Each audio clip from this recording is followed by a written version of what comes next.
Santo dia, meu irmão, santo dia, minha irmã.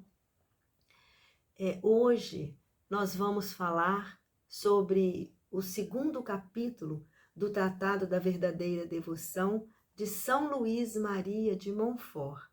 O segundo capítulo, ele vai nos falar em que consiste a devoção à Santíssima Virgem. Ou seja, esta devoção constitui-se de quê? Ela se compõe de quê? Ela é formada e equivale a quê? Ou seja, ela se baseia em quê? Então, é sobre isso que São Luís Maria vem nos falar nesse segundo capítulo. Mas antes de nós iniciarmos, vamos pedir a presença do Espírito Santo sobre nós, né? Sobre você que me ouve, que me assiste e sobre mim, né? Que estou aqui falando. Porque a palavra de Deus nos diz: sem mim nada podeis fazer. É isso. Sem a presença do Espírito Santo, nós nada podemos fazer. Em nome do Pai, do Filho e do Espírito Santo. Amém. Vinde, Espírito Santo, vinde por meio da poderosa intercessão do Imaculado Coração de Maria, vossa amadíssima esposa. Ave Maria, cheia de graça, o Senhor é convosco. Bendita sois vós entre as mulheres, bendito é o fruto do vosso ventre, Jesus. Santa Maria, Mãe de Deus, rogai por nós, pecadores, agora e na hora de nossa morte. Amém. Rogai por nós, Santa Mãe de Deus, para que sejamos dignos das promessas de Cristo. Amém. Em nome do Pai, do Filho, do Espírito Santo. Amém. Então, São Luís Maria, ele vem nos falar de 5 verdades fundamentais da devoção à Virgem Maria.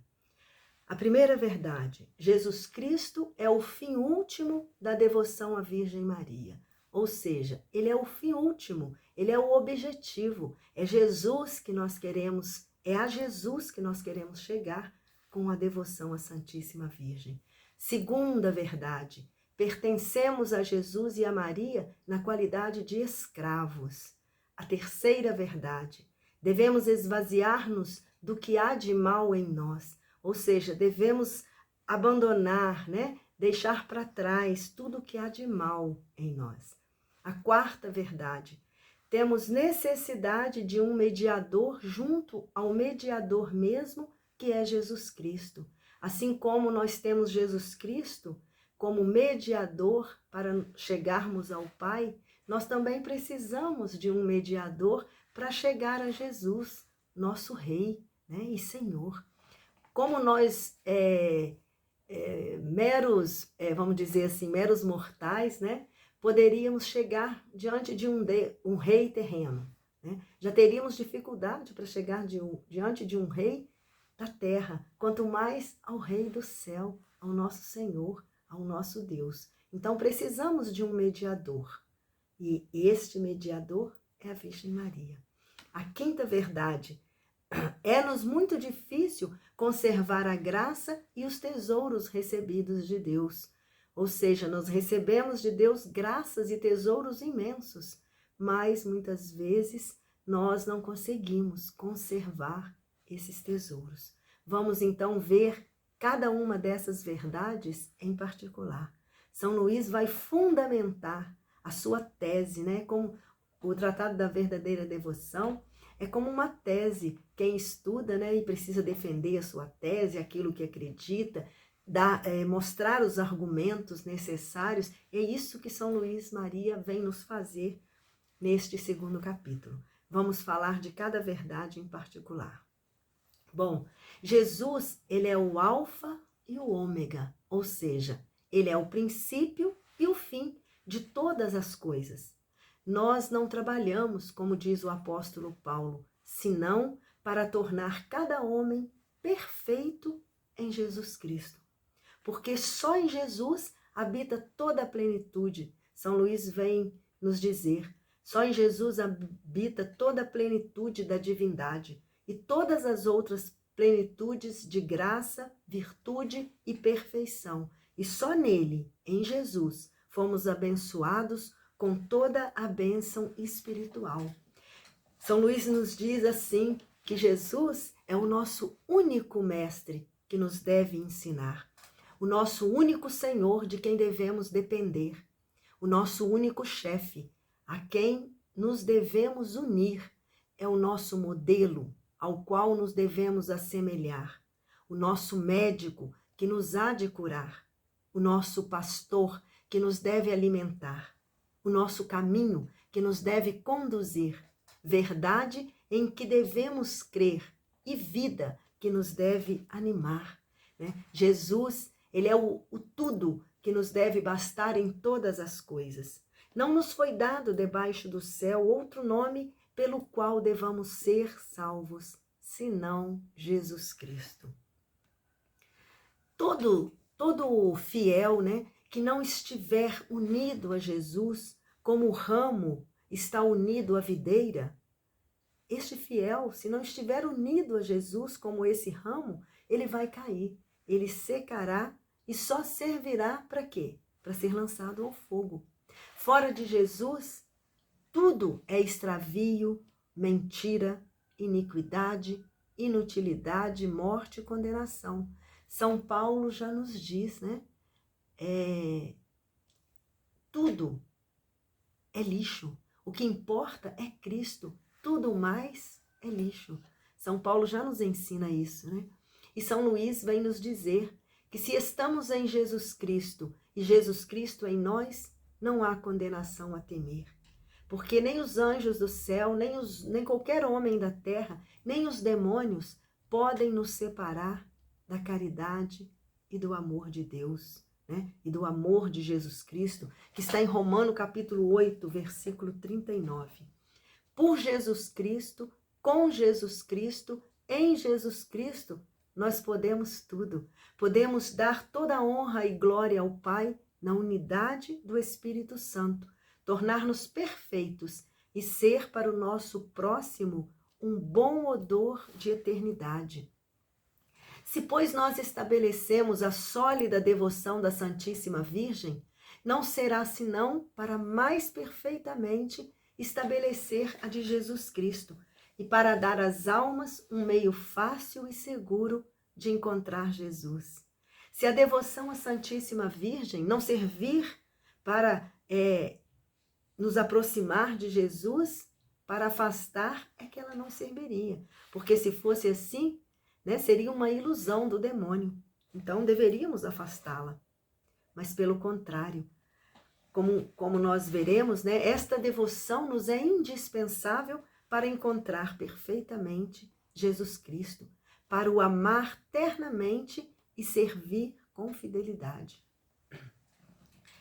E São Luís Maria, neste segundo capítulo, ele faz amorosas queixas a Jesus a respeito daqueles cristãos católicos, não os hereges e os cismáticos, porque esses já não acreditam em Jesus, então não vão mesmo querer saber da Virgem Maria. Mas o que entristece o coração de São Luís, pelo que nós lemos, são aqueles católicos, cristãos católicos, né? Porque mesmo doutores nos estudos dos ensinamentos católicos, dos ensinamentos da Igreja, não conhecem a Jesus, nem a vossa Santa Mãe. Senão de uma maneira especulativa, ele nos diz, seca, estéril e indiferente. Embora façam profissão de ensinar a verdade aos outros, raramente falam da vossa mãe e da devoção que se lhe deve ter, porque dizem temer que se abuse dela e que se faça a vós injúria, honrando demasiadamente vossa Santa Mãe.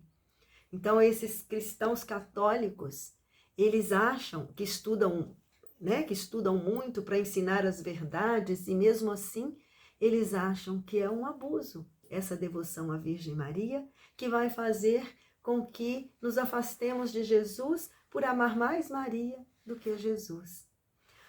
Um devoto da Santíssima Virgem, nos ensina São Luís, ele fala a esta boa mãe de uma forma terna, forte e persuasiva, como de um meio seguro e sem ilusão, de um caminho curto e sem perigo, de uma via imaculada e sem imperfeição.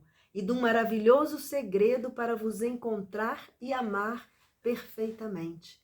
Mas se esses senhores veem ou ouvem alguém muitas vezes falar assim, levantam-se contra ele e apresentam 1000 falsas razões para lhe provar que não se deve falar tanto da Santíssima Virgem, que há grandes abusos nessa devoção, que é preciso empenhar-se em destruí-los e em falar mais de vós.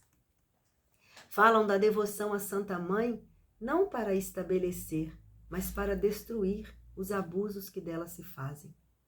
Consideram o rosário, o escapulário, o terço como devoções de efeminados, próprios para ignorantes e sem as quais nos podemos salvar, né? E se lhes aparece, né, algum devoto da Santíssima Virgem que reze o terço, que reze o rosário, ou se entregue a qualquer dessas práticas de devoção para com ela, depressa lhe mudarão o coração e o pensar. Aconselham que se reze, em lugar do terço, os 7 salmos. Em lugar da devoção a Nossa Senhora, recomendar-lhe-ão a devoção a Jesus Cristo. E aí São Luís Maria faz umas perguntas para Jesus. Terão, Jesus, estas pessoas o vosso espírito? Dão-vos gosto procedendo deste modo? Agradar-vos-á quem não empregue todos os esforços para agradar a vossa mãe com receio de vos desagradar? Por acaso a devoção à Santa Mãe impedirá a vossa? Atribui-se ela a si mesma a honra que lhe prestam? Forma ela um partido à parte? É ela uma estrangeira sem ligação alguma convosco? Desagradar-vos-á quem procure agradar-lhe a ela? Separa-se ou afasta-se do vosso amor quem a ela se dá e a ama? E aí São Luís, ele faz uma oração a Jesus, que você pode fazer comigo neste momento. Livrai-me, Senhor, livrai-me dos sentimentos e práticas, dai-me parte nos sentimentos de gratidão, de estima, de respeito e de amor que vós tendes para com vossa Santa Mãe, para que vos ame e glorifique mais, na medida em que vos imitar e seguir de mais perto. Amém. E ele completa dizendo: vós estáis sempre com Maria, Senhor, e ela está sempre convosco. Nem pode estar sem vós, pois deixaria de ser o que é. Maria está de tal modo transformada em vós pela graça, que já não vive, já nem existe. Só vós, meu Jesus, é que viveis e reinais nela mais perfeitamente que em todos os anjos e bem-aventurados. A segunda verdade: pertencemos a Jesus e a Maria na qualidade de escravos. Vamos ver quais são os argumentos que São Luís Maria tem para nos mostrar, ou seja, para nos provar, né, de que nós somos escravos de Jesus e de Maria. Bom, nós devemos concluir do que Jesus Cristo é para nós, que, como diz São Paulo, não somos nossos, mas inteiramente dele, como seus membros e escravos, comprados pelo preço infinitamente caro de todo o seu sangue, né? Nós vamos encontrar isso em Coríntios, capítulo 6, versículo de 19 a 20. Antes do batismo, pertencíamos ao diabo como seus escravos. Ao receber este sacramento, né, do batismo, tornamo-nos verdadeiros escravos de Jesus Cristo. Por isso, já não devemos viver, trabalhar e morrer, senão para este homem Deus, glorificando em nosso corpo, como diz em Romanos capítulo 12, versículo 1, e fazendo-o reinar em nossa alma. Somos, pois, sua conquista, seu povo de aquisição e a sua herança. É pela mesma razão que o Espírito Santo nos compara a árvores plantadas ao longo das águas da graça no campo da igreja, aos ramos de uma vinha que Jesus é a cepa, e que devem dar boas uvas. Há um rebanho de que Jesus Cristo é o pastor e que se deve multiplicar e dar leite. Há uma boa terra de que Deus é o agricultor e na qual a semente se multiplica, produzindo 30, 60 e 100 por um. Nós encontramos isso em Mateus, capítulo 13, versículo de 3 a 8. Jesus Cristo amaldiçoou a figueira estéril e condenou o servo inútil, que não tinha feito render o seu talento. Tudo isto prova que Jesus Cristo quer receber algum tudo das nossas pobres pessoas, a saber, as nossas obras, porque estas só a Ele pertencem, criados para as boas obras em Jesus Cristo, nos diz Efésios, capítulo 2, versículo 10. Há 3 espécies de escravidão: uma natural, uma forçada e outra voluntária. Todas as criaturas são escravas de Deus, da primeira forma, né? A forma natural. Ao Senhor pertence toda a terra e tudo o que nela está contido. Isso nós encontramos no Salmo 23. Os demônios e os réprobos pertencem à segunda categoria. Os justos e os santos, à terceira, né? Então, a primeira categoria da ordem natural somos todos nós. A segunda categoria pertence aos demônios e os réprobos, né, que é a categoria forçada. E a terceira categoria, que é a voluntária, os justos e os santos. Eu quero pertencer à terceira. E você? A escravidão voluntária é mais perfeita e mais gloriosa para Deus, que olha o coração, que pede o coração, que se chama o Deus dos corações. 1 Samuel, capítulo 16, versículo 7, Salmo 72, Provérbios 23, nós vamos encontrar, ou da vontade amorosa, né? Então, a escravidão voluntária é mais perfeita. Por esta escravidão, de fato, escolhe-se Deus e o seu serviço acima de todas as coisas. Há diferenças radicais entre um servo e um escravo. Primeiro, um servo, ele não dá ao seu senhor tudo o que é, nem tudo o que possui, nem tudo o que pode adquirir por si mesmo ou por outro, né?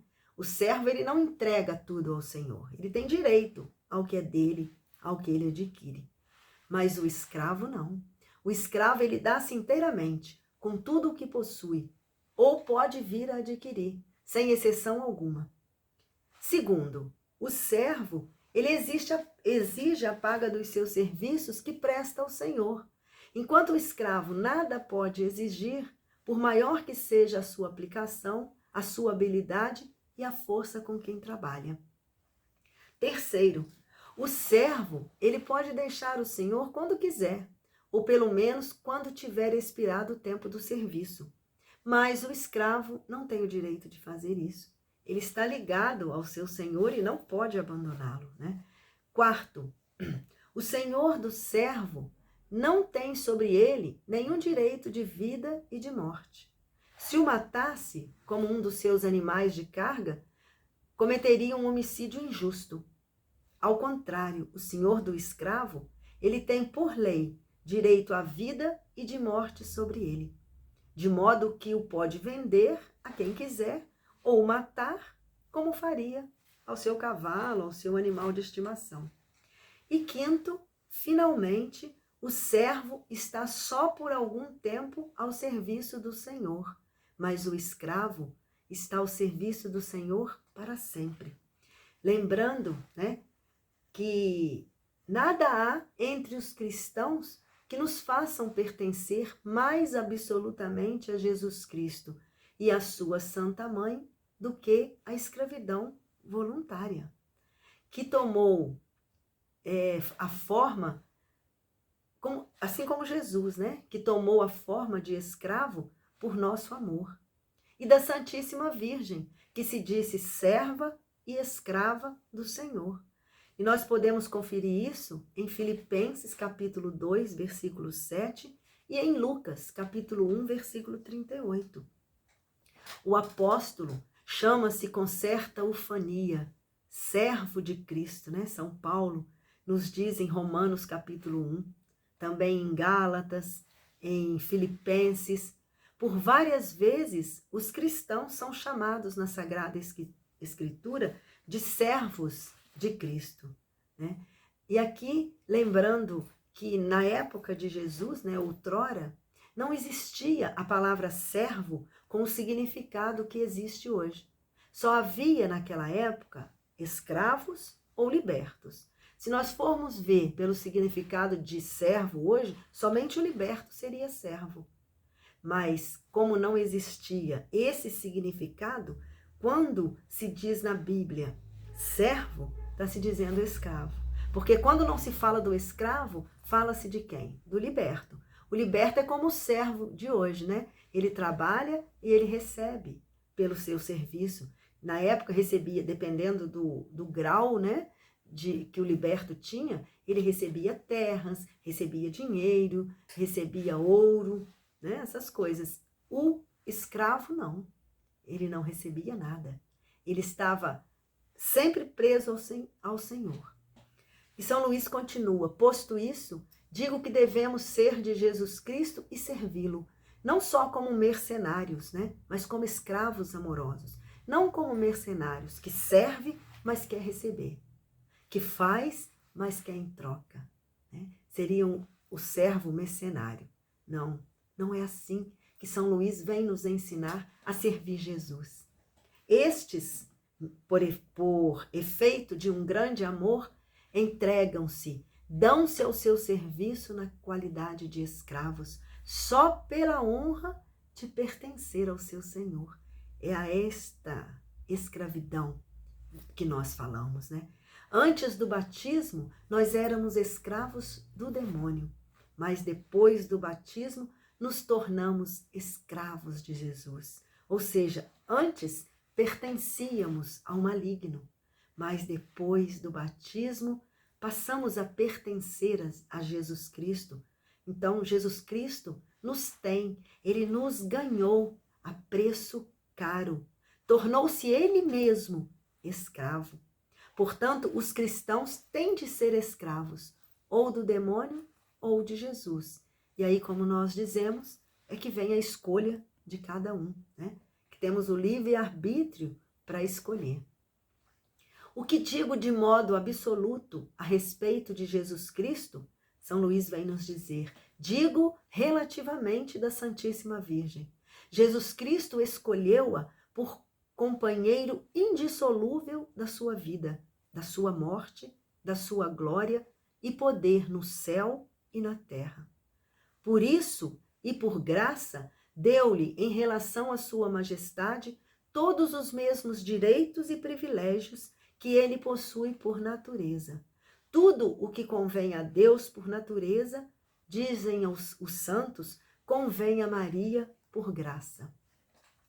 Deste modo, segundo este ensinamento, têm ambos os mesmos súditos, servos e escravos, visto que os dois não têm senão uma só vontade e um só poder.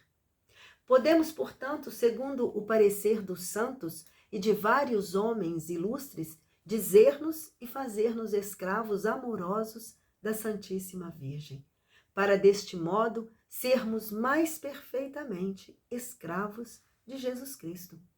A Virgem é o meio de que nosso Senhor se serviu para vir a nós.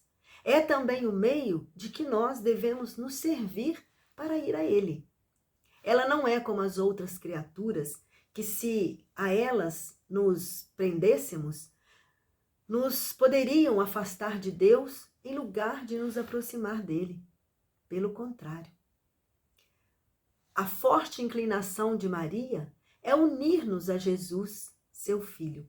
E a mais forte inclinação do Filho é que se vá a ele por sua mãe. Isto honra-o e agrada-lhe, tanto como a honraria e agradaria a um rei, alguém que, para se tornar mais perfeitamente seu vassalo e escravo, se fizesse escravo de quem? Da rainha. É por isso que os santos padres e São Boaventura, com eles, dizem que a Virgem Santíssima é o caminho para ir a nosso Senhor. Além disso, se, como já disse, a Santíssima Virgem é a rainha e soberana do céu e da terra, não tem ela tantos súditos e escravos quantos são as criaturas? O quê? Os homens e os demônios têm seus escravos voluntários, não tem? E Maria, não os terá? Isso vem nos perguntar São Luís Maria. Se não querem que alguém se diga escravo da Santíssima Virgem, que importa? Que se faça e se diga escravo de Jesus Cristo. É o mesmo que selo da Santíssima Virgem, visto que Jesus é o fruto e a glória de Maria. Faz-se isto de maneira perfeita por meio da devoção de que mais adiante nós falaremos. Bom, a terceira verdade que São Luís Maria vem nos mostrar é que devemos esvaziar-nos do que há de mal em nós. As nossas melhores ações são ordinariamente manchadas e corrompidas pelo mal fundo que há em nós. Eu vou parar por aqui esse vídeo para que ele não fique muito longo, né? E vou começar o outro vídeo falando sobre a terceira verdade.